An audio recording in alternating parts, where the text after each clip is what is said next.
চিত হলো, দুটো হাত এক জায়গায় করে বলছে, বাবা বুঝতে পেরেছি আজকে মার কথাই সত্য হয়ে গেছে, আজকে তুমি আমাকে মেরে ফেলার জন্য এখানে নিয়ে এসেছো বাবা। ও বাবা, তুমি আজকে আমাকে হত্যা করবে এটা আমি নিশ্চিত হয়েছি বাবা। আমি দুটো হাত করজোড়ে মিনতি জানাই, একটা বারের জন্য আজকে আমাকে বাঁচায় দাও, বিনিময়ে মৃত্যুর দিন পর্যন্ত এই চেহারা তোমার সামনে আমি দেখাবো না, আমাকে আজকে বাঁচায় দাও বাবা। বারবার বলতেছিল হুজুর, দিলটা কাঁপলো না, দিলটা নরম হলো না, পাষাণ হৃদয় পাষাণে থেকে গেল। আমি হাতের মধ্যে করলাম কি, পাথর নিলাম, পাথর নিয়া এমন জোরে সজোরে তার কলেজা বরাবর মেরে দিলাম, ফিনকি দিয়ে রক্ত পড়া শুরু হয়ে গেল। চিৎকার করে আব্বা আব্বা বলে ডাকে, একটা বারের জন্য দিলটা নরম হলো না। আমি আমার চোখের সামনে পাথর চাপা দিয়া, মাটি চাপা দিয়া আমি তাকে জনমের মতো পাষাণ হৃদয়ের মানুষ আমি তাকে দুনিয়া থেকে বিদায় করে দিলাম। আমার নবীজি এই কথাগুলো শুনতেছিলেন, আর নবীর চোখের কোনা বেয়ে পানি পড়ছিল, আর বলছিল, ও সাহাবীরে, তোমার জীবনে তুমি যত গুনাহ করেছো সব গুনাহ তো মাফ হয়েছে, দিন গ্রহণ করার কারণে এত বড় মারাত্মক গুনাহ আল্লাহ রাব্বুল আলামিন তোমার জীবন থেকে মুছে দিয়েছে।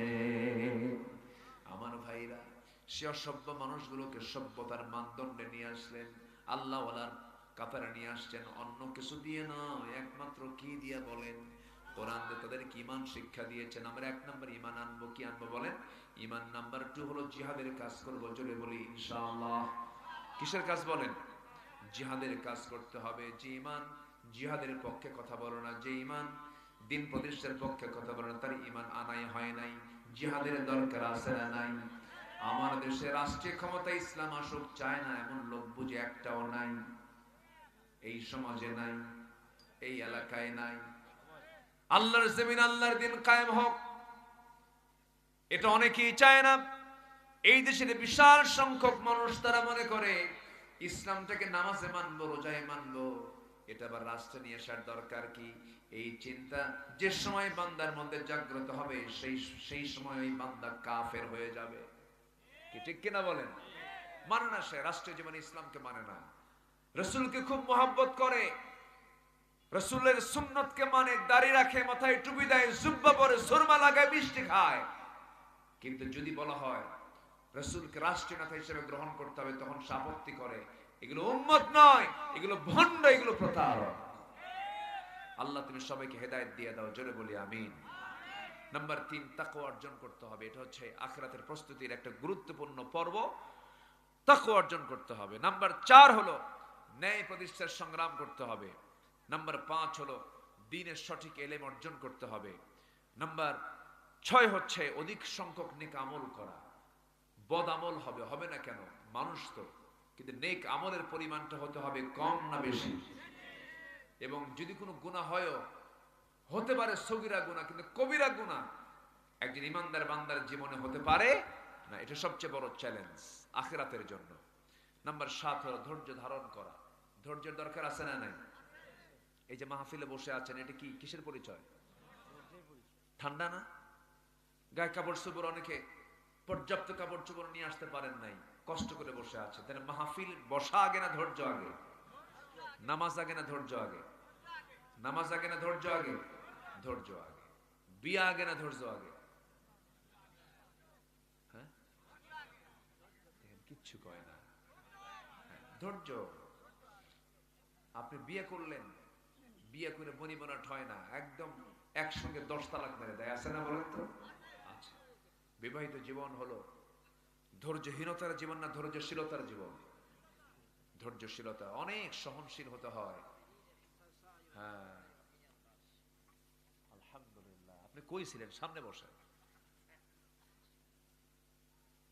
ধৈর্য ধরতে হবে, ধৈর্য, সবর। ধৈর্য আছে যার, ফলাফল আছে তার, ভালো ফলাফল।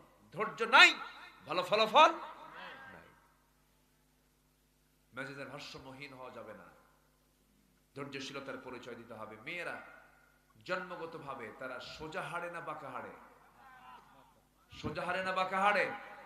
বাঁকা হাড়ে। সোজা করতে যাবেন, ভেঙ্গে যাবে। হ্যাঁ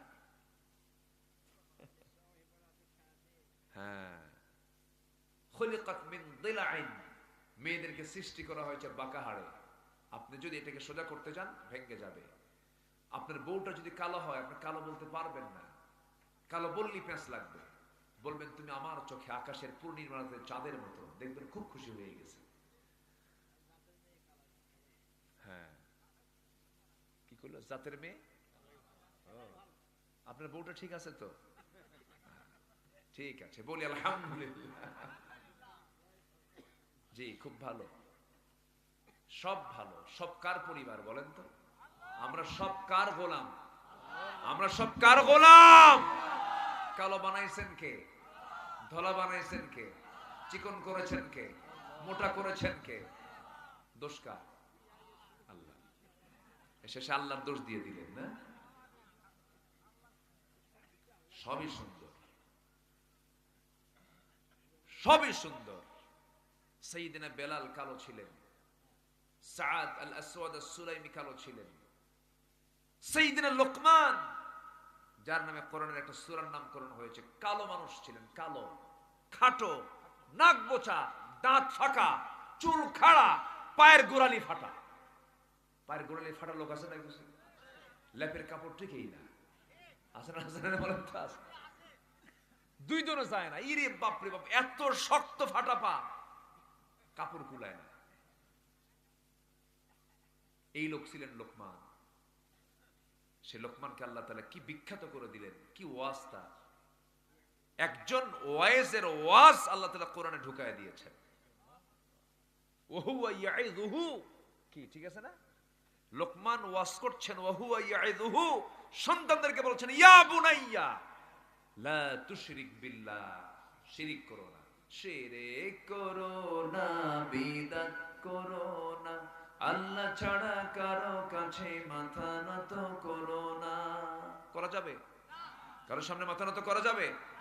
পীরের পূজা, গোরের পূজা ইসলামেতে নাই, তবু মানুষ আল্লাহ ছাড়া মাথা যে নোয়ায়। বাবা আছে না এরকম? আছে না? আছে না? পীরের পূজা, গোরের পূজা ইসলামেতে নাই, তবু মানুষ আল্লাহ ছাড়া মাথা যে নোয়ায়।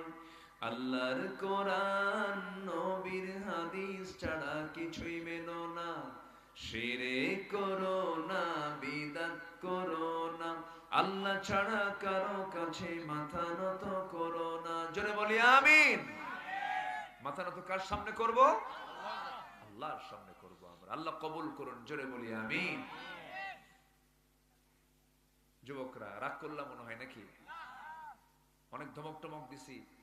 বিয়ের আগে কিন্তু আকাম বুকাম করা যাবে না। হ্যাঁ, মিস কল না, মিস কল দেওয়া যাবে না বলছে এক জায়গায়। কয় হুজুর কোরআন শরীফে মিস কল আসছে, কোথায়? ফামাইয়া আমাল মিস কলা, নাউযুবিল্লাহ। নোংরামি করবা না। বিয়ে যদি করতে হয় সামনাসামনি বলবা, আব্বাকে বলে ফেলবা আব্বা বিয়ে করো, নামাজ পড়ি, রোজা রাখি। কিছু কিছু বাপ আমার বেকুব আছে, কিসের বিয়ারে? এক নিজের পায়ে আগে দাঁড়ান শেখ, ওকে অন্যের পায়ে দাঁড়ায় আছে নাকি? বিয়ে করতে চায় যে ছেলে, বিয়ে করতে চায় যে ছেলে, সে কি ছোট আছে? আজ থেকে সে কি ছোট আছে? বাপ বোঝে না।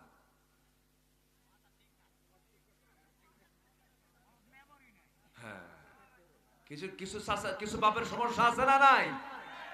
যুবকরা খুব খুশি, হুজুর ভালো করে ওখানে আমার আব্বা এখানে বসে আছে, দেখেন কি ঠিক, দেখেন বুড়ো চাচাও কয় ঠিক, বিয়ে কি আরেকটা করবেন নাকি? আমার খুব ভালো, আপনারা বলি আলহামদুলিল্লাহ। আসেন দোয়া করে ফেলি। চালাবো চালাবো চালাবো। ফজর নামাজ না পড়লেও চলবে। ধৈর্য ধরার দরকার আছে না নাই? ধৈর্য ধরবো আমরা। জীবনের এক জায়গায় না সব জায়গায়? সব জায়গায়। ব্যবসা করতে কি লাগে? ধৈর্য। বউ চালাতে কি লাগে? স্বামী স্ত্রীর মধ্যে গন্ডগোল লাগছে, সবচেয়ে বেশি ধৈর্য ধরবো কে? ভালো করে কোন কে ধৈর্য ধরবে বেশি? অনেক স্ত্রী দেখছেন, আপনার ধৈর্য ধরার দরকার নাই। ধৈর্য ধরবে বেশি হলো স্বামী, কারণ স্বামীর বুদ্ধি কম না বেশি? সাক্ষী মেয়েদের 2 জন, পুরুষের নারীদের কয়জন? পুরুষের